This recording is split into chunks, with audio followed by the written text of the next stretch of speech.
Hey, welcome back. So, software we would be using to make our Minecraft thumbnails is called Minimator. The website's link would be down in the description, or you can just Google Minimator. It's pretty easy. This is a pretty good software where you can make any types of Minecraft related thumbnails like what you see on the screen, and I would say you can make something even better than this. You will find the download button if you scroll down a bit on the website, and I would go with download installer as it is recommended. I haven't tried download archive. You can select versions. I would say you download the latest version so that every latest block is available in the Minimator software, including the 1.17 update blocks. It's a bit heavy software, but then it would just work fine on your laptops even if you don't have a very good PC. Like personally, I don't have a pretty good laptop, but then it just works fine for me. So enough of talking, let's get right into the software and start creating our thumbnail. Alright, so when you open Minimator, the startup screen would pop up, and there you can choose whether you want to start a new project. Like if you're using it for the first time, of course it will show you to start a new project, or if you've used it before, there would be an option to open your previous world. Like these are one of my previous worlds which I have used for. So we'll start a new project right now. You can name the project, let's say thumbnails. You can name the author and write something in the description to clarify which project is for what thumbnail, and let's hit the create button. As it says project created, and here we go. Alright, so in the new project it would be a straight flat world, and there you can make some changes. You can add characters, mobs, etc. In this video I would be making a thumbnail which I'll use for this video itself for an example. So let's get started with it. Alright, so my content is mainly based on Bed Wars, so I would be making my thumbnail something related to Bed Wars. And you can add players, entities, scenes from your world or a map by using this crafting table. So I'll just give you a quick explanation of what these icons mean. The entity icon is used to import any kind of mobs from Minecraft, and even players and player skins such as Steve, Alex, or any other player skin which you want. You can import a player skin which is saved on your computer to the browse button, or you can simply type a player's IGN to import their Minecraft skin. It's as simple as that. So for example, let me just import my own skin, saying kill bandit, get skin, and there we go, done, create.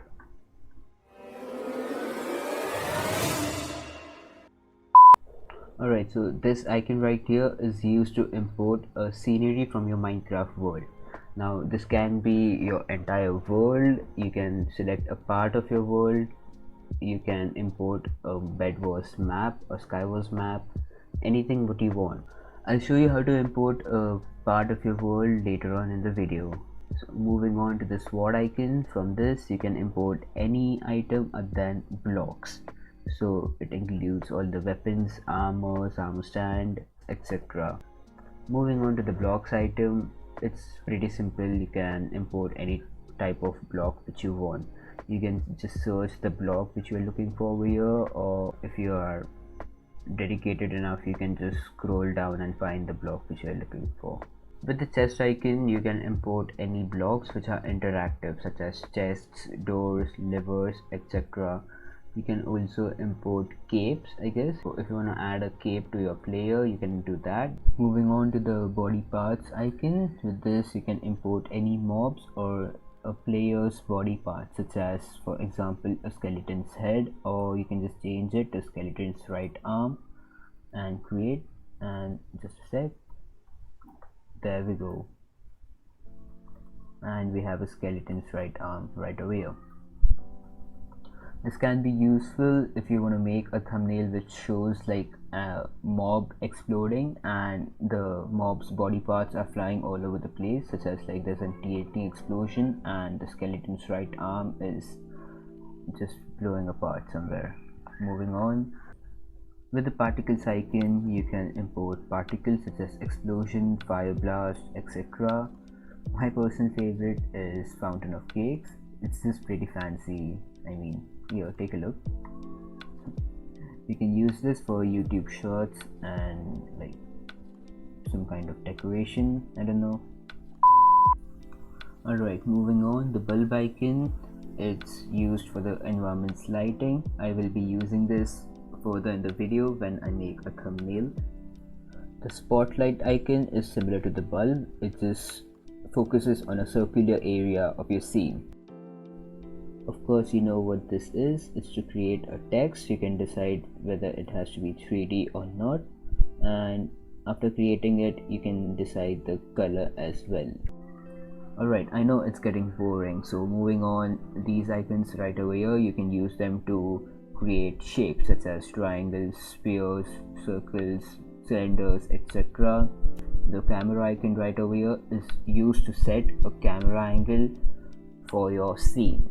You can also import some music files in the background. So if you're making a video animation, you can use this to import a file. Alright, enough of explanation. I think we should just get started with making a thumbnail for this video. So first of all, starting with deleting all this mess we have made, you can delete it from here.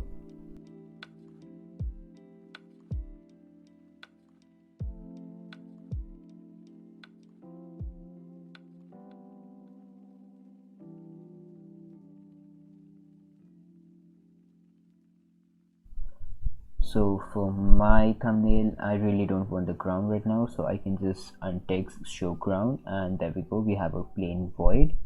And I want to import a bedwars map in the project.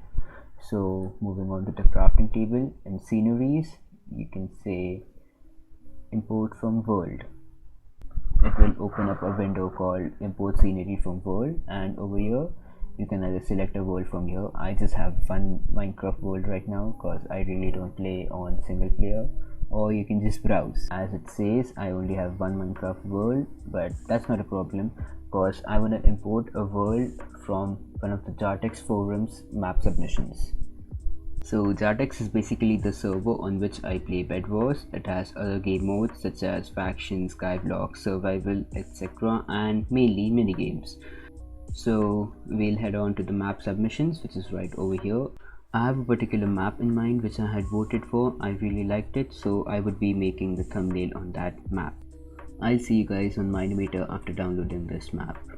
Alright, so we are back on import scenery from world, and right over here you can choose browse. Just remember, I have extracted my downloaded world file on the desktop, which is saved as world. So in world you have to select the level.dat file. Let's click on open.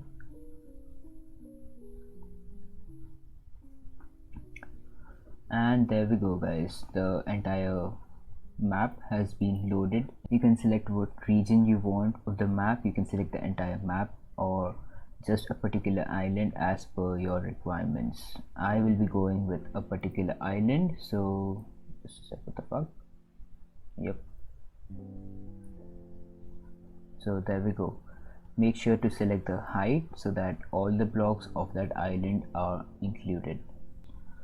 As you can see, piece of the world has been loaded. Our little island is right over here, so press on create, and there we go, our island has been loaded. So you can start working on it according to your thumbnail idea.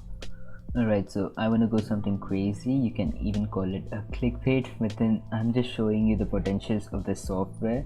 You can do whatever you want according to your ideas. Just a fun fact, as I mentioned earlier in the video, you can import interactive blocks. So write a chest over here and you can just leave the lid open or closed or like fully inside the chest, whatever. We'll just leave it open for the rest of the video. Alright, so we'll start importing players now. So let's head on to the crafting table, entities, You can go to humans.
Alright, so I guess this is it. I add the fire particles and I increase the sunlight strength a bit.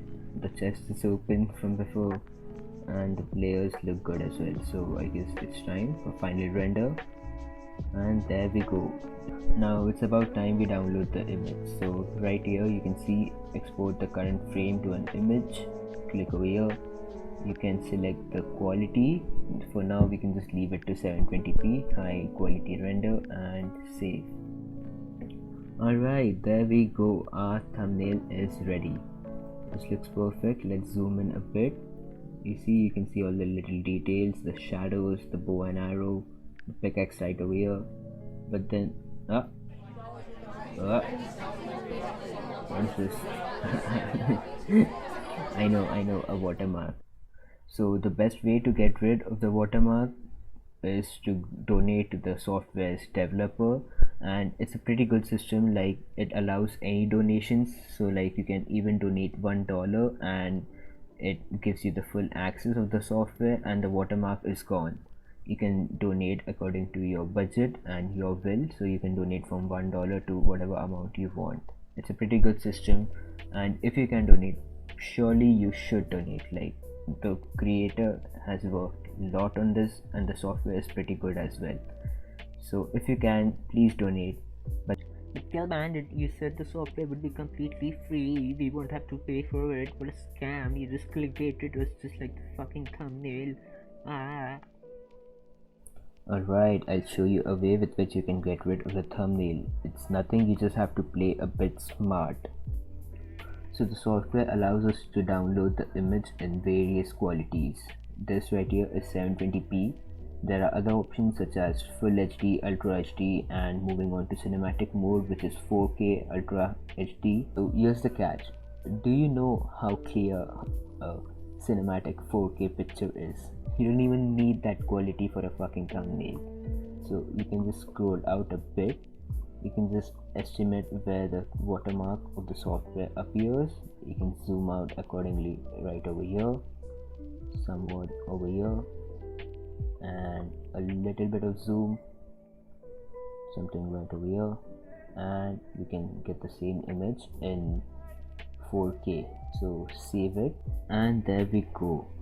The best quality which the software offers. You can zoom in and you can see there's barely any distortion of the image. It still looks pretty much HD. I mean, look at this. We have zoomed in so much, but then still the shadows are clear, the body is still clear. So now it's just about acting smart, cropping up the image and adding some extra features such as borders or some icons if you want on the thumbnail. So for that, I'll move on canvas on the web browser, do some edition and finalize the image. A few minutes later. And there we go, the thumbnail is finally ready. It looks pretty amazing considering we have done all this using a free software. So if you like this video, please like, share and subscribe, and do let me know in the comment section if you want a video explaining how to make animations using the same software. Alright, see ya.